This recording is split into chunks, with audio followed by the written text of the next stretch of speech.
Voilà, alors qu'au programme ce soir, on va avoir... Je compte sur toi. Donc tout d'abord, le lancement de quelque chose qui était dans les rails depuis des années et qui va aboutir, atterrir. Je pense que certains l'ont porté directement et sont peut-être heureux de le voir atterrir aujourd'hui. On l'appelait auparavant Verity Green, peut-être que ça vous parle. Voilà. Bon, naturellement, pour avoir une unité de marque, il va s'appeler maintenant Digital Label, puisqu'on est Digital Réunion à partir d'aujourd'hui. Donc c'est un label pour identifier en fait les offres de la filière et puis votre savoir-faire. Ensuite, un petit topo sur la mission commerciale qu'on va organiser avec notre partenaire Nexa donc au Cap en novembre, au salon Africacom.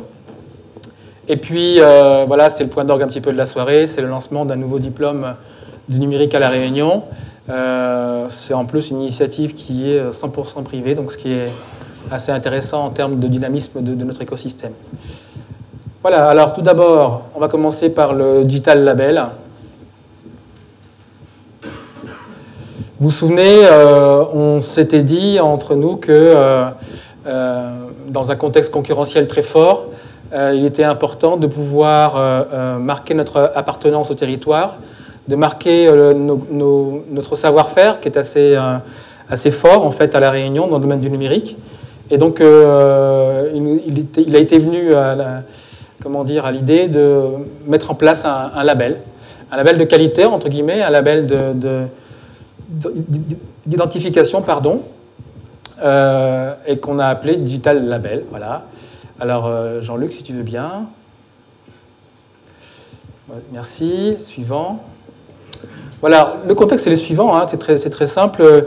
On a été encouragé dans la démarche par la région Réunion, qui nous accompagne financièrement pour la mise en place de ce label. On est accompagné sur fonds région et sur fonds FEDER. Et cette mission, elle est très simple. Vas-y. Elle nous confie en fait à la fois le pilotage et la diffusion de ce premier label distinctif de la filière. L'idée, c'est de poursuivre le travail de dynamisation du secteur et de transformation numérique du territoire. Vous savez que c'est un sujet qui est très à la mode en ce moment au niveau national, mais même au niveau mondial. Et finalement, le Digital Label s'inscrit parfaitement dans cette logique-là. On va aider le territoire à se transformer numériquement, à mettre en place les bons usages. Le label a déjà un logo, vous venez de l'entreapercevoir, qui reprend en fait les codes graphiques de votre nouveau logo Digital Réunion. Merci Jean-Luc. Ce logo-là, vous pourrez vous en servir, vous l'apposer sur vos offres, sur votre site internet, sur vos documents de communication, pour faire valoir votre appartenance à ce label. Et puis on va voir un petit peu dans quel but on l'a mis en place. Alors pourquoi ? Moi je vous l'ai dit, hein, mettre en avant l'excellence de la filière numérique de La Réunion, évidemment. Au départ, il a même failli s'appeler Digital Champion. Il se trouve que c'est un terme qui est utilisé au niveau national pour mettre en avant les personnes qui sont un petit peu phares dans la filière numérique. Donc c'était un petit peu embêtant de réutiliser ce nom-là. Donc du coup, Digital Label. Mais voilà, c'est vraiment ceux qui l'auront gagné, acquis, seront vraiment les entreprises championnes de la transformation digitale à La Réunion. Alors, et puis l'idée aussi, naturellement, c'est de valoriser votre RSE, parce que certains d'entre vous sont impliqués dans cette démarche autour de la responsabilité sociétale de votre entreprise. Pour qui? Alors, on a voulu des critères qui soient à la fois complets et simples. Il ne s'agit pas de faire une usine à gaz, il ne s'agit pas de créer un label dont il faudrait mettre 2 ans à l'obtenir, ce n'est pas très intéressant. Donc finalement, il y a 4 familles de critères de sélection qui ont été retenus. Entre guillemets, administratifs, ça veut dire que on doit savoir que vous êtes une entreprise déclarée, donc votre existence, ça va être par exemple votre cabis. Être en règle socialement et fiscalement, parce que ça fait partie, je dirais, des bonnes règles de compétition dans la filière. Il faut que la concurrence ne soit pas distordue. que vous soyez, comment dire, aussi en règle avec les assurances professionnelles pour pouvoir exercer correctement votre profession pour vous, pour vos salariés et pour vos clients. Et puis, évidemment, être à jour. Pour ceux qui ne sont pas dans le mouvement open source, être à jour de vos licences logicielles. On ne peut pas imaginer que vous soyez un professionnel de la filière et que sur ces aspects-là, vous ne soyez pas d'équerre. Voilà. Concernant la qualité et la sécurité, évidemment, si vous avez une procédure qualité comment dire, dans l'entreprise, une ou plusieurs, soit en cours, soit validée, si vous avez une certification, si vous avez mis en place des règles de sécurité, tout ça, ça va vous donner des points supplémentaires. Alors, ce n'est pas éliminatoire, mais en fait, on mettra en place un système comment dire, de points qui vous permettront en fait, d'acquérir suffisamment comment dire, de capital pour obtenir le label. Sur la partie RSE, donc respecter évidemment la législation et les conventions collectives, là c'est pour le volet social. Alors certains d'entre vous sont affiliés à une convention collective, d'autres pas. Si vous n'avez pas de salarié, vous n'êtes pas obligé d'en avoir une. Ensuite, il y a des aspects qui concernent la parité, parce qu'on y croit beaucoup. On est une des filières à La Réunion où la parité est encore, comment dire, un petit peu derrière nous. D'ailleurs, il suffit de voir la composition de la salle. Alors, je sais que dans les entreprises, c'est mieux. Hein, quand on passe le staff, en général, on voit très bien que de ce point de vue-là, on n'est pas si mauvais que ça, mais enfin, je pense qu'on a encore beaucoup de progrès à faire. La partie de la filière qui fonctionne le mieux, c'est peut-être la partie communication audiovisuelle, où la parité est peut-être plus respectée. Je regarde Joanne parce qu'elle va peut-être me confirmer ça. Je pense, hein, effectivement. Voilà. Donc ça, c'est un sujet sur lequel on veut vraiment s'inscrire. Et vous le verrez, ça a des répercussions sur les choix de nos partenaires. Ensuite, naturellement, l'aspect environnemental. On dit souvent que nous sommes des activités peu polluantes. Enfin, oui et non. Quand on regarde bien de près, on peut avoir une empreinte, comment dire, carbone assez forte de par les déplacements qu'on génère, notamment dès qu'on se projette à l'international. Et puis sur le déclaratif, évidemment, voilà, on aura besoin de savoir, en tout cas le jury aura besoin de savoir quelle est votre activité réelle, est-ce que vous avez un correspondant informatique et liberté dans votre entreprise, est-ce que vous entreprenez des actions de formation, tout ça, c'est autant de bonus que vous allez pouvoir accumuler pour obtenir la note minimale qui vous permettra d'être, comment dire, éligible au label. Voilà. Alors comment? On a voulu mettre en place une instruction courte. Donc normalement, vous remplissez votre dossier, il est complet, et à la prochaine réunion de jury, vous êtes éligible. Des critères et des dispositifs de contrôle transparents. Autrement dit, c'est quoi transparent? C'est que avant même de commencer l'examen, ben, on vous dit comment ça va se passer. Ce n'est pas toujours le cas parfois hein, sur certains systèmes, notamment d'aide publique. On apprend parfois les règles au fur et à mesure qu'on instruit le dossier. Donc on va essayer de faire mieux que ça, si possible. Ensuite, évidemment, c'est pas nous qui allons nous attribuer nous-mêmes le label en tant qu'entreprise. Ça ne marche pas. Donc autant on est légitime pour organiser la séquence, organiser la procédure de labellisation. On va travailler avec des tiers, essentiellement pour le coup des institutions qui sont proches du numérique. Je pense à la Technopole, qui bavarde. Je pense, comment dire, à la région, je pense donc à tous nos partenaires dans ce domaine-là. Nexa aussi, pourquoi pas, ce serait bien que vous y soyez, que vous puissiez avoir ce regard un petit peu critique sur les dossiers qui vous seront soumis. Donc on va vous proposer en fait à chacun de constituer un jury, et c'est ce jury-là qui ne sera pas composé de membres de la filière, qui pourra, d'un point de vue purement, comment dire, mécanique finalement, hein, juger des critères qui ont été rassemblés dans la démarche. Voilà. Ensuite, c'est un label qui a une durée annuelle. Bonsoir, installe-toi. On fera en sorte que son renouvellement soit simplifié. Autrement dit, si les critères n'ont pas été modifiés, et que vous en faites la déclaration, normalement, c'est reconduit en l'état. Voilà, donc une procédure très simple. Qu'est-ce que ça vous apporte? Alors évidemment, c'est distinguer les bonnes pratiques dans vos entreprises. C'est important parce que moi, j'ai le sentiment que ceux qui sont là, au sein de l'association, on a une pratique des affaires qui est différente lorsque on n'est pas forcément affilié à une association. On fait attention, entre guillemets, on se comporte bien, et ça, on le retrouve dans vos pratiques. Maintenant, il faut le faire valoir, il faut le dire. Évidemment, l'idée, c'est aussi d'augmenter la confiance que vous pouvez générer auprès de vos clients. On est certain que si nous faisons le travail de communication autour du label, si on le fait avec les partenaires qui assurent la transparence et l'indépendance du label, évidemment, ça sera un gage de confiance pour le client. Ensuite, se démarquer des concurrents, forcément, quand on a un label, on se distingue. Et c'est pour ça que vous serez probablement encouragé à le faire. Ça, c'est un point qu'on a voulu ajouter. Vous savez que les collectivités, elles ont ce qu'on appelle des listes de fournisseurs, ce qu'on appelle les shortlists.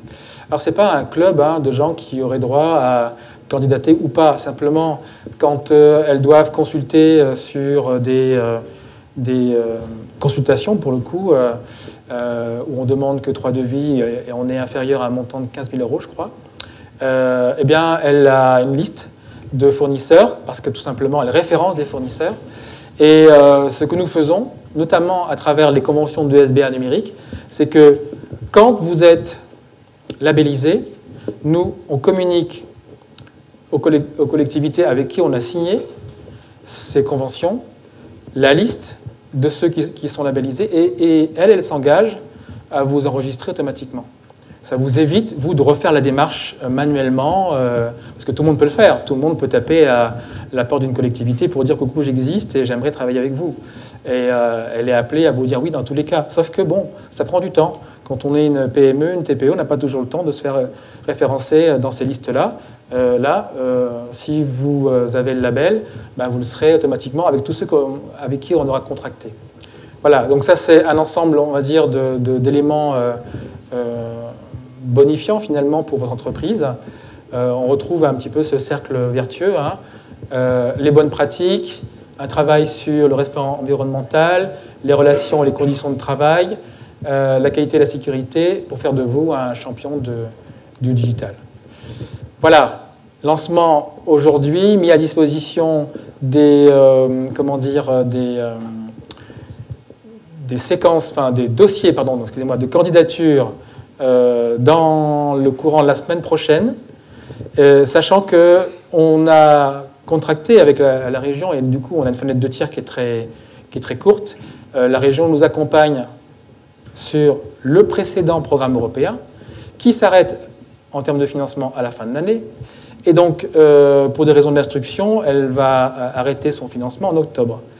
Voilà, donc je vous encourage à être candidat d'ici octobre, de manière à ce qu'un maximum d'entreprises puissent être labellisées dans un cadre, on va dire, plus serein financièrement pour l'association. Les choses continueront après, mais voilà, cette fenêtre de tir, elle sera... maintenant, vous la connaissez. Si vous avez besoin d'accompagnement, parce que, évidemment, on va vous envoyer le dossier, bon, mais il y aura toujours des questions, il y aura toujours des discussions, vous avez nos permanents, notamment Ingrid, Magali et Rudy, qui se tiendront à votre disposition pour vous expliquer la démarche, vous accompagner, vous donner les dates de réunion des jurys. J'espère que d'ici le mois d'octobre, on puisse le réunir au moins 4 fois. Voilà. Et puis, comme on aura une séquence un petit peu publique en octobre, peut-être qu'on va pouvoir présenter les premières entreprises labellisées de la filière. Voilà. On va passer au point suivant et je vais laisser du coup la parole à Stéphane Jaillet. Merci Stéphane.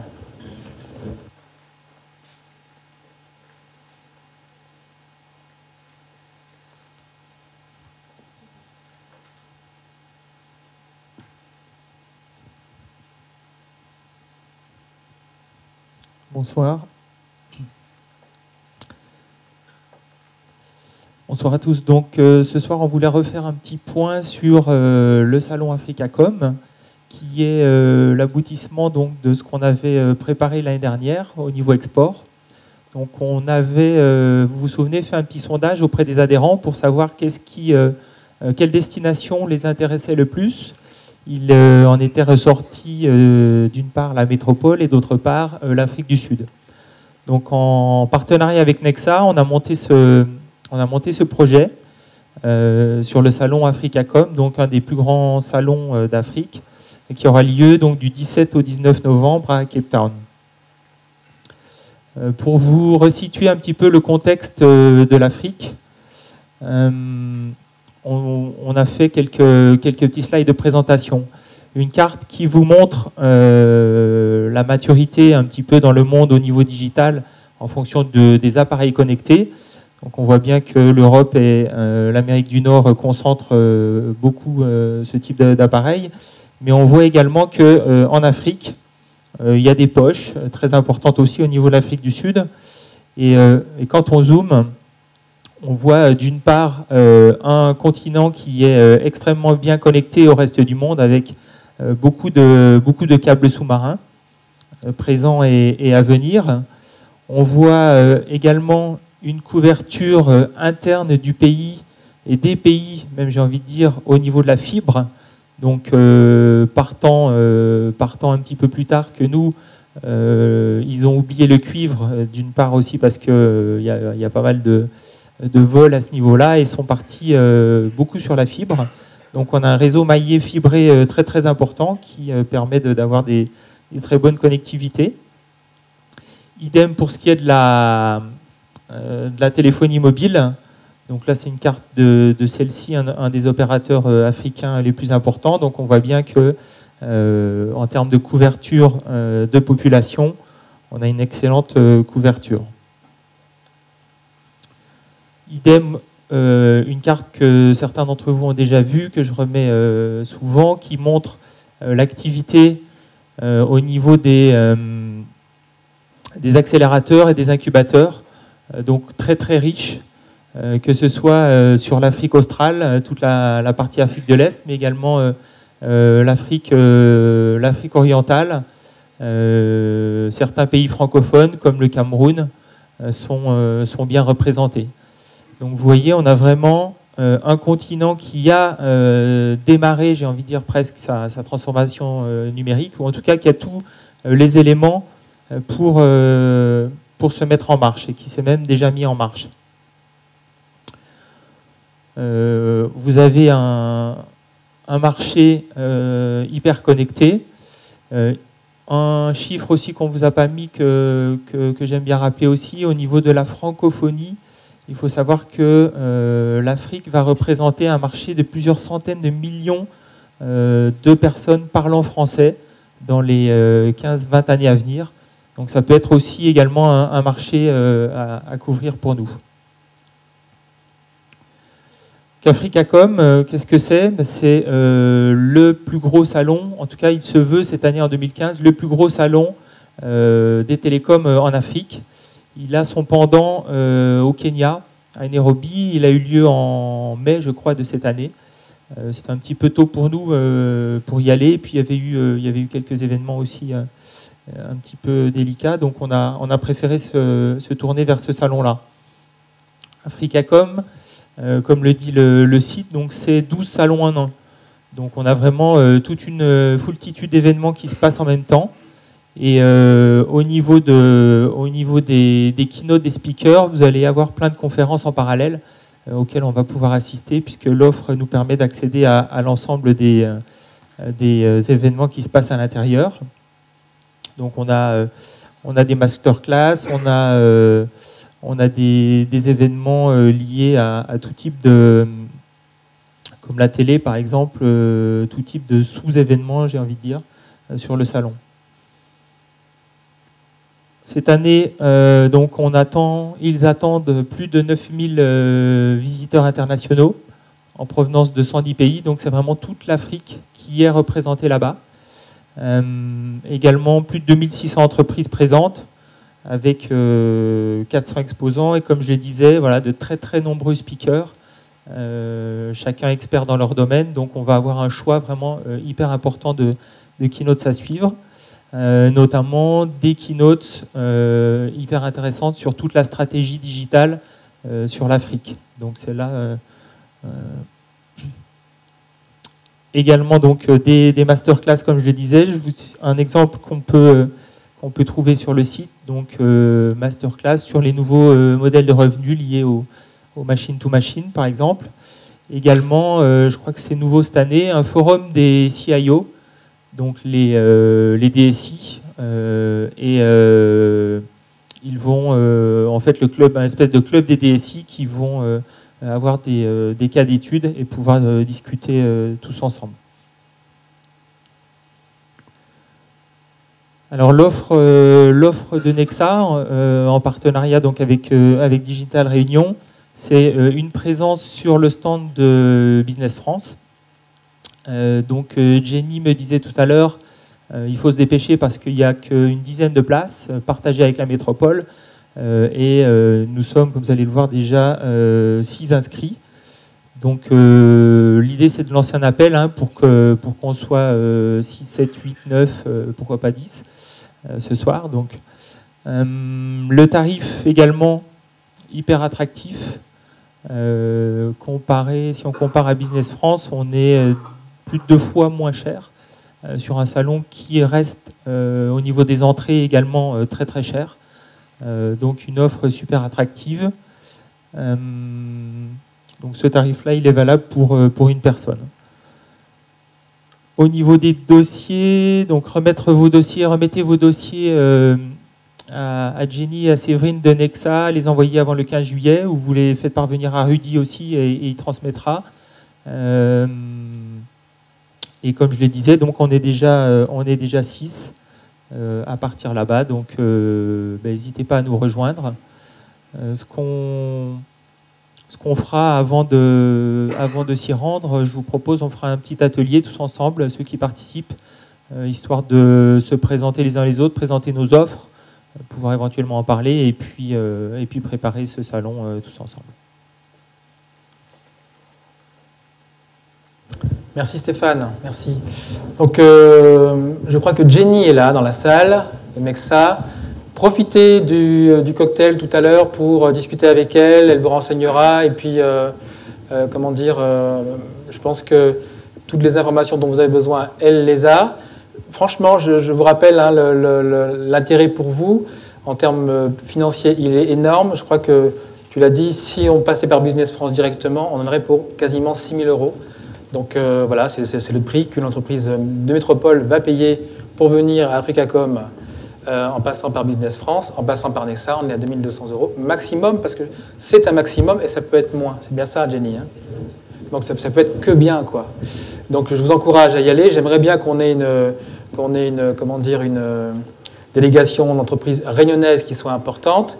On ne va pas dans un environnement qui est... alors c'est un environnement anglophone, mais avec une forte présence d'entreprises françaises de numérique au Cap, à tel point que le Cap, nous on l'a appris dans les locaux d'Axel de Mer, à tel point que le Cap est candidat au label French Tech Hub. Donc ça montre bien qu'il y a des choses qui se passent là-bas.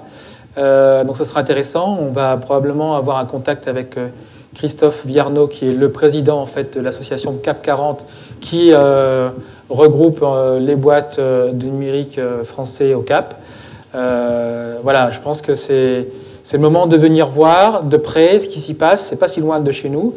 Et encore une fois, je vous convie à être nombreux dans ce déplacement important pour la filière. Voilà, on va arriver au point d'orgue en fait de la soirée. C'est un peu le scoop. Je dis ça pour la presse qui est là. C'est un peu le scoop de la soirée. On a, vous le savez, Didier, hein, tu peux me rejoindre. Depuis des années, travaillé. J'ai introduit le sujet, puis. Depuis des années, travaillé sur la gestion prévisionnelle des emplois et compétences. C'est quoi? C'est mettre en adéquation les besoins des entreprises par rapport aux compétences dont leur activité a besoin finalement pour se développer. Et puis surtout, l'offre de formation qui existe à La Réunion, qui est mouvante, puisque certaines formations démarrent, d'autres parfois se ferment. Je pense à un petit mot que Irshad m'a envoyé tout à l'heure en amont de la réunion de ce soir, où j'ai appris que apparemment pour Supinfo, ça pouvait très mal se terminer, hein, d'après ce que j'ai compris dans les articles qui étaient parus récemment sur l'école, et que probablement ils seront impactés sur l'intégralité en fait des diplômes et pas qu'à La Réunion. Donc ça veut bien dire que un diplôme qui existe, il peut avoir une vie, il peut comment dire, ne pas arriver à subsister. Et nous, ce qu'on a essayé de faire, c'est d'influer sur l'offre pour qu'elle colle davantage à nos besoins sur les années à venir. Donc on a des invités avec qui tout à l'heure on aura l'honneur de signer une convention ensemble, et je vais laisser Didier présenter cette séquence-là. Voilà. Merci Philippe, bonsoir à tous. Donc, pour ce sujet, effectivement, troisième axe de travail aujourd'hui de Digital Réunion. Alors on est tous appris à dire Digital Réunion depuis quelques semaines. Toujours à chaque fois, c'est Philippe dit ça vaut 5 €, donc ça fait un moment qu'il mange quand même sur notre compte gratuitement. Et donc l'enjeu, c'était effectivement au niveau de cette GPEC. Alors à la place de GPEC, donc gestion prévisionnelle des emplois et des compétences, si vous permettez, je vais plutôt utiliser le terme de gestion des talents. Parce que c'est quelque chose dont il faut bien se convaincre aujourd'hui. Lors de notre dernière visite à Paris au cabinet d'Axel Lemaire, on s'aperçoit bien aujourd'hui qu'à La Réunion, il y a des vrais talents qui existent, qui sont maintenant reconnus sur le plan national.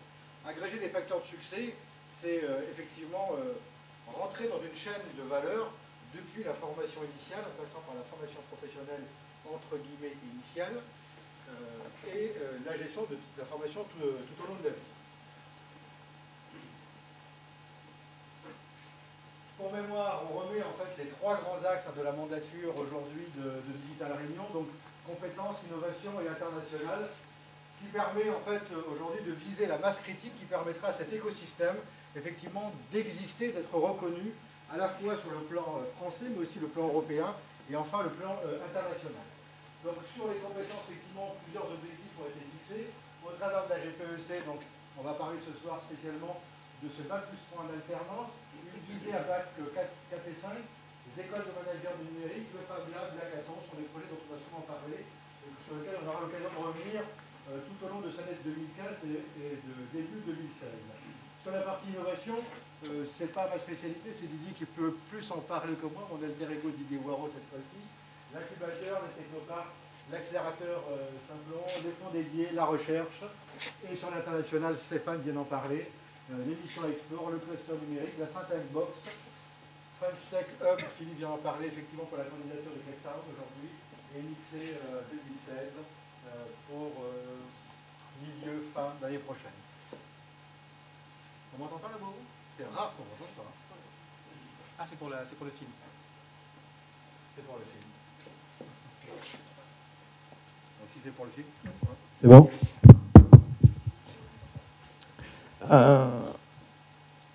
Dans cette idée de bac plus 3, effectivement, Philippe l'a souligné tout à l'heure, on est aujourd'hui à La Réunion dans une situation de déshérence aujourd'hui des écoles bac plus 4 et 5.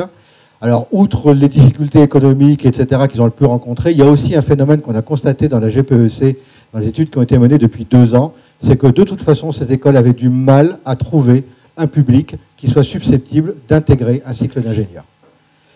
Et au bout d'un moment, ça finit par produire les effets qu'on connaît bien.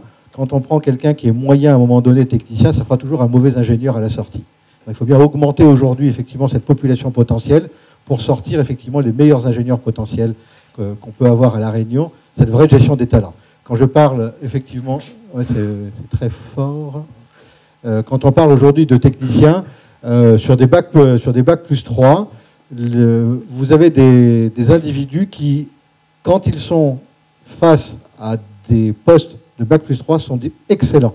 Et on en rencontre tous les jours dans nos entreprises. Au fur et à mesure qu'ils évoluent dans le temps, ils deviennent de plus en plus performants. Mais ils n'ont peut-être pas une vocation à devenir ingénieurs demain matin.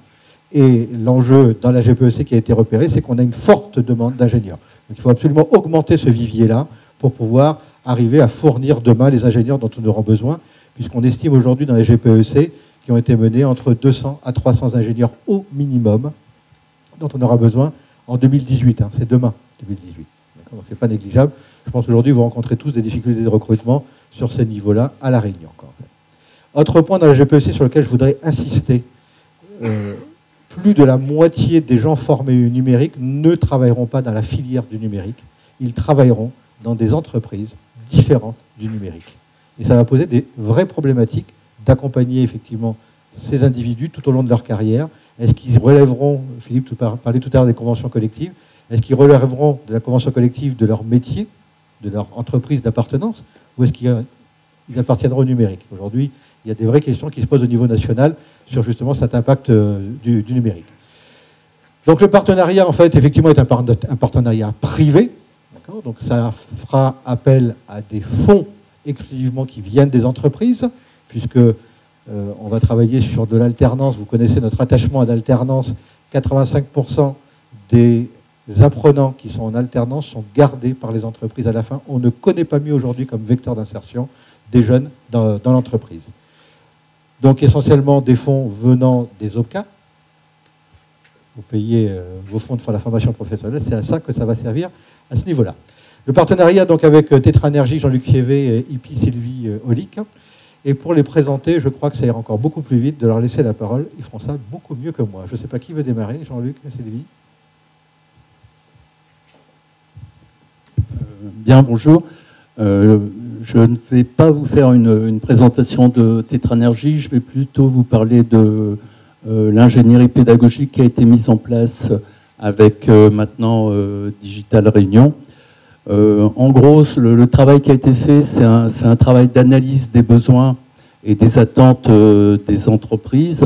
C'est vrai qu'on a été vraiment aidé par l'étude qui a été menée par Digital Réunion. Donc ça, c'est le premier point. En clair, il faut construire un déroulement de formation, un déroulement pédagogique qui permette de répondre également aux besoins des entreprises, principalement en termes de réactivité. Très clairement, les entreprises ont des besoins. Si vous prenez les formations, par exemple, de type éducation nationale, ce type de formation évolue et change à peu près tous les 5 ans. Nous, le challenge qu'on a à mettre en place, c'est essayer de faire en sorte que les formations évoluent quasiment chaque année par rapport aux attentes des entreprises. Ensuite, le deuxième aspect, c'est, j'ai envie de dire, l'aspect pilotage de projet qui est demandé chez les futurs postulants à cette formation. C'est pour ça que ce qu'on a décidé, c'est de mettre en place une formation de type licence dans un premier temps et de mener la formation à un niveau Bac plus 5, donc plutôt en termes de pilotage de projet par la suite. Le travail qui a été fait ensuite, c'est de trouver un partenaire. Donc on a été chercher des partenaires en métropole et on a mis en place un partenariat avec l'IPI par rapport à ce que l'IPI pouvait apporter en termes d'expérience et de flexibilité. Voilà, c'est pour ça que je vais laisser la parole maintenant à Sylvie. Bonsoir à tous. Alors, ce que je vous propose, voilà, je vais vous parler un petit peu de qui nous sommes et puis non pas d'une anecdote, mais d'une histoire, effectivement, qui vous expliquera un petit peu ce pourquoi je suis d'une part très ravie de ce beau challenge et de ce partenariat qui va démarrer aujourd'hui, parce qu'effectivement, nous avons, je dirais, une histoire personnelle dont je vais vous parler tout à l'heure, à présenter ce projet de renforcer cette filière de formation au métier du numérique, donc à l'île de la Réunion. Nous l'avons écouté et je crois que nous avons trouvé des valeurs communes dans nos démarches, notamment en partant du besoin des entreprises. Alors, l'IPI existe depuis maintenant plus de 35 ans. C'est une filière informatique, hein, donc un organisme de formation qui fait partie d'un grand groupe de formation professionnelle en métropole, qui est le groupe IGS, et qui forme aujourd'hui, le groupe forme environ 12 000 personnes par an sur tous les dispositifs de la formation professionnelle, qu'il s'agisse de jeunes, d'adultes, via la formation initiale, l'alternance ou la formation continue, mais également s'intéresse à la formation de demandeurs d'emploi, donc travaille également de façon très proche, j'irai du marché et du besoin également des entreprises. Alors, l'IPI s'est développé dans le cadre effectivement a suivi également la réforme de la formation professionnelle, même depuis, on va remonter un peu à la réforme de 2004. Et d'ores et déjà, nous avions anticipé sur les besoins des entreprises et puis l'évolution aussi des métiers. Et nous avons travaillé de façon très proche, surtout à l'écoute des entreprises, qu'elles soient de taille moyenne ou également au niveau des grosses administrations, ce qu'on appelle des grands comptes également, et dans tous les secteurs d'activité. Donc ça, c'est très important. On a interrogé le marché de façon globale pour voir comment nous pouvions nous positionner, nous, dans notre ingénierie de formation, pour pouvoir coller aux besoins des entreprises et non pas l'inverse. Donc, on a pris un positionnement, je dirais, un petit peu avant-gardiste, hein, en travaillant justement sur, alors pas seul, bien entendu, hein, en s'associant à différentes institutions locales, donc des financeurs, la région également, hein, qui nous a beaucoup porté et inspiré grâce à leurs appels d'offres, à leurs demandes, une demande individualisée. Il faut mettre effectivement l'apprenant au centre du cœur, du projet de formation, la formation tout au long de la vie, et puis surtout partir du besoin du terrain pour construire des formations et non pas l'inverse. À partir de ce moment-là, on a mis effectivement en place une ingénierie de formation à la fois modulaire et individualisée. Et nous avons construit, j'ai la chance de pouvoir m'appuyer sur une équipe de chefs de projet spécialisés en ingénierie pédagogique, qui sont des professionnels du métier, qui sont issus du monde de l'informatique. Et donc ces équipes ont travaillé sur la construction de dossiers de certification. Et donc nous avons monté ainsi au fil des ans des certifications professionnelles qui sont aujourd'hui inscrites au répertoire national des certifications professionnelles. Et l'intérêt de ces certifications, c'est qu'elles s'intéressent aux compétences.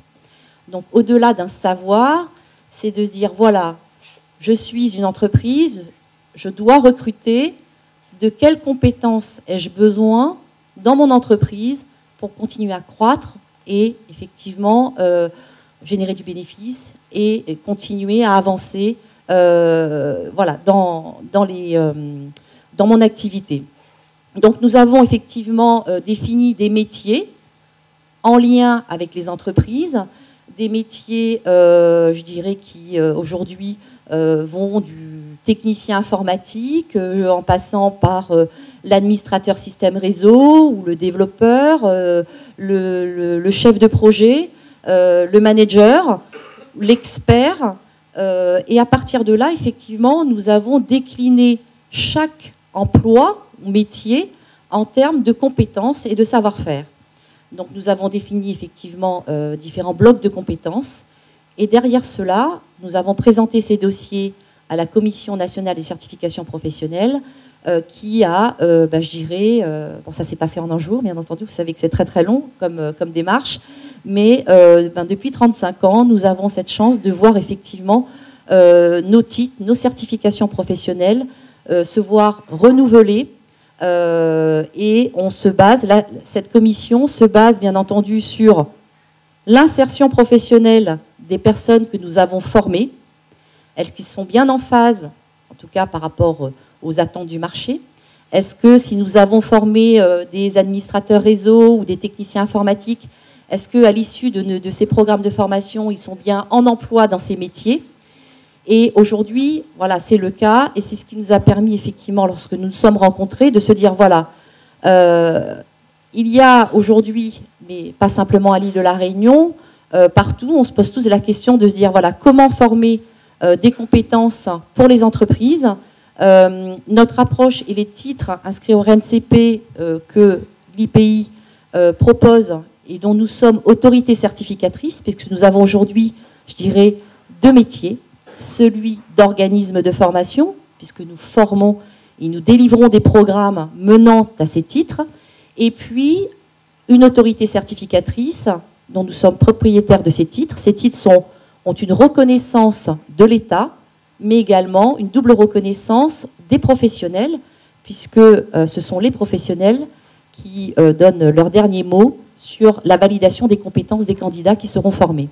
Donc notre rôle aujourd'hui dans ce partenariat, ça sera bien de valider les compétences par rapport à un référentiel de compétences qui a été choisi pour ce Bac+3, hein, pour simplifier. Donc voilà. Que dire d'autre au niveau de l'IPI? Pour vous donner un ordre d'idée, nous formons à peu près 600 informaticiens chaque année, sur tous les niveaux, du niveau 4 au niveau 1. Et nous développons de plus en plus maintenant, depuis 2 ou 3 ans, notre savoir-faire, ce que nous sommes en train de faire aujourd'hui à l'île de la Réunion, au niveau international. Donc nous avons des partenariats qui, je dirais, qui se développent en Afrique, au Maroc, en Tunisie. Et ce savoir-faire, justement, de rapprocher le besoin des entreprises via ces certifications professionnelles et surtout la flexibilité que cela apporte. Et là, Jean-Luc Fievier l'a bien souligné, ça c'est important pour vous aussi, c'est que ça vous donne une liberté, en tout cas cela donnera une liberté à l'organisme de formation de monter, de construire, et on est là aussi pour les accompagner, des programmes de formation le plus proche possible des besoins qui sont des besoins des entreprises locales, pour vraiment, je dirais, d'une part, travailler à leur mise à jour en permanence, et puis d'être au plus proche de vos demandes et de vos besoins au quotidien. Ça, c'est très important. Alors, nous sommes présents, le groupe IGS est également présent en métropole à Paris, Lyon et Toulouse. Aujourd'hui, je dirais que sans vouloir être trop longue dans mon discours, je suis vraiment ravie de ce partenariat, tout simplement parce que, pour la petite histoire, je suis née à l'île de la Réunion il y a quelques années, donc je suis réunionnaise. Alors mon nom, Sylvie Olic, ne vous dira rien, bien évidemment, je ne suis pas très connue, je ne suis pas une célébrité. Néanmoins, je suis fille d'une famille, de 2 familles, je crois, plutôt connues à l'île de la Réunion. Je suis demoiselle Adam de Villiers, et donc qui fait partie des premières familles installées à l'île de la Réunion. Et du côté maternel, d'une famille, je crois, avec un nom relativement connu et courant, Payette, voilà. Donc ce qui, effectivement, me donne, je dirais, beaucoup d'émotion à travailler sur ce projet, avec une vraie volonté voilà, de réussir. J'ai moi-même, je dirais, commencé ma formation d'informaticienne, puisque j'ai fait le choix, après mon bac, de m'orienter vers des études en informatique. Je crois qu'à l'époque, être une femme et faire des études en informatique, c'était un peu rare, voilà. Ça l'est toujours. Donc j'essaie effectivement de promouvoir la place des femmes et des jeunes filles, à les encourager à se dire, voilà, faire des études en informatique, c'est possible. On peut réussir. Dans l'informatique, il y a plusieurs domaines, plusieurs métiers. On peut évoluer. Ma carrière a été jalonnée ça n'a pas été. Je ne suis plus une informaticienne aujourd'hui, mais j'ai exploré, je dirais, différentes fonctions dans ce domaine-là. Et aujourd'hui, je suis vraiment passionnée par mon métier. Et j'essaie d'entraîner, voilà, derrière moi, mes équipes dans le développement également de la filière et surtout de la formation en laquelle je crois énormément. Et je crois vraiment, et je suis convaincue que la formation est un vrai levier pour notre société d'aujourd'hui, et que, je dirais, la richesse dans nos entreprises, ce sont bien les hommes, et qu'il ne faut surtout pas les oublier. Et c'est ce pourquoi, effectivement, ce type de partenariat me paraît vraiment intéressant. Et je salue d'ailleurs tous les acteurs qui sont présents aujourd'hui de s'impliquer. Et je crois vraiment que seul, on n'arrive pas à grand-chose. Mais lorsque les synergies se développent et que nous avons des alliances avec des personnes, des individus très motivés, je crois vraiment en la réussite de ce projet. Voilà. Donc j'espère qu'en tant que réunionnaise, j'aurai l'occasion, ou vous me donnerez l'occasion de revenir, parce que ce petit séjour d'une semaine, qui m'a permis d'être présent parmi vous, et j'y tenais, pour le lancement de ce projet. Je compte vraiment revenir parmi vous et suivre l'avancée de cette filière, je dirais encore dans les prochaines années, d'être auprès de vous. Voilà, merci à vous tous.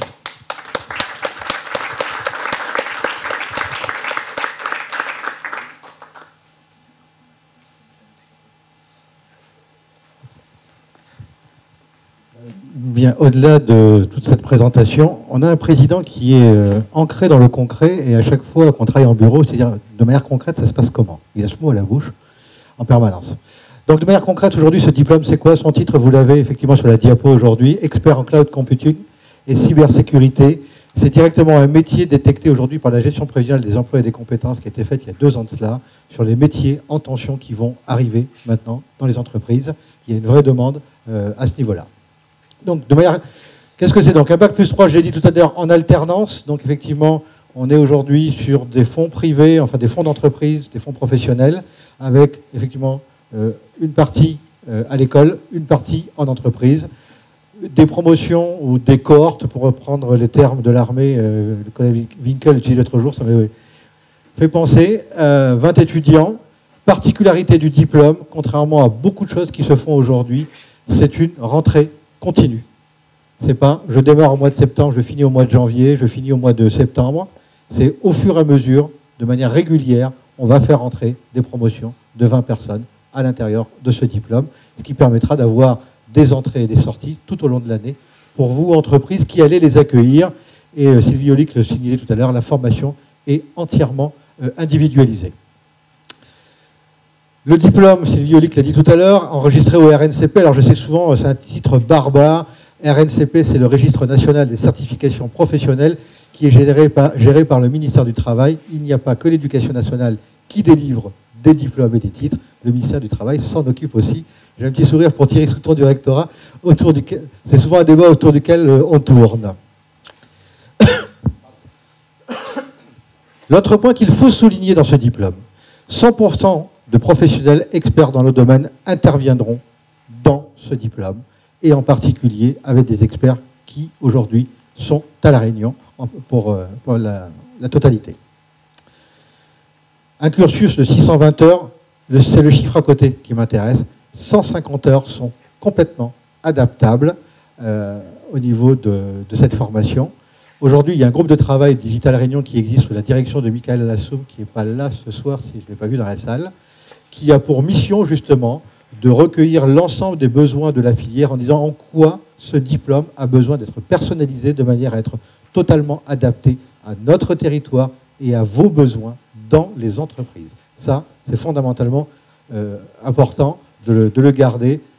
Sylvie Olic le disait tout à l'heure, c'est vraiment un diplôme adapté effectivement au choix de l'entreprise accueillante à un moment donné. Et comme on est dans le concret, c'est maintenant dans, grosso modo, à peine 90 jours, donc on est sur une rentrée, on y est rentré en octobre 2015, donc des premiers diplômés aux environs de septembre 2016 maintenant, à peu près sur un an, pour aller très très vite. Quoi. Voilà, ça c'est un point extrêmement important, c'est vraiment un élément qui permettra à chacun des acteurs aujourd'hui de la formation à La Réunion de se rendre compte que notre filière est en cours de structuration, qu'elle a la volonté de se développer, qu'elle a la volonté d'atteindre une masse critique aujourd'hui pour exister et être complètement reconnue à la fois sur notre territoire et sur tous les autres territoires qui peuvent exister dans nos désirs les plus fous. Un petit point simplement pour conclure, ce que j'appelle un next step. Je vous en parle tout de suite parce qu'il faut y réfléchir. Toute la démarche de la GPEC qui a été menée depuis 2 ans a été fortement soutenu aujourd'hui par l'État. Je voudrais souligner la présence de Jérôme Blondin de la DIECT, qui est encore là ce soir pour nous soutenir.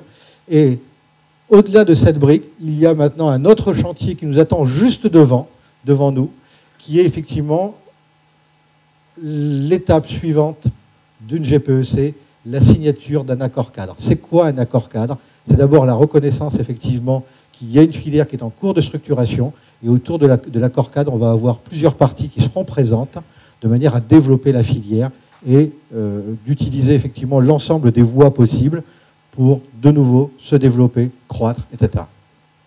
On va buter sur une difficulté, je vous en parle tout de suite. Digital Réunion aujourd'hui représente une partie du numérique, j'espère la plus grande en tous les cas, c'est le vœu le plus cher. Il y a d'autres aujourd'hui structures qui représentent aussi les associations, enfin le numérique à La Réunion. Ils existent, ça va être facile de discuter avec eux. On a des enjeux communs, on a des problématiques communes, on a peut-être des visions différentes, mais dans tous les cas, elles seront enrichissantes. Mais pour faire un accord cadre, il nous faut aussi en face, sur la table, des syndicats de salariés. Et là, nous, pour l'instant, on ne sait pas faire ça. On ne sait pas réunir aujourd'hui des organisations syndicales autour de la table. Alors, c'est vrai que dans le jeu habituel, ce n'est pas quelque chose qu'on appelle de nos voeux en disant bon, finalement, si on pouvait éviter, finalement, ça ne dérangerait personne.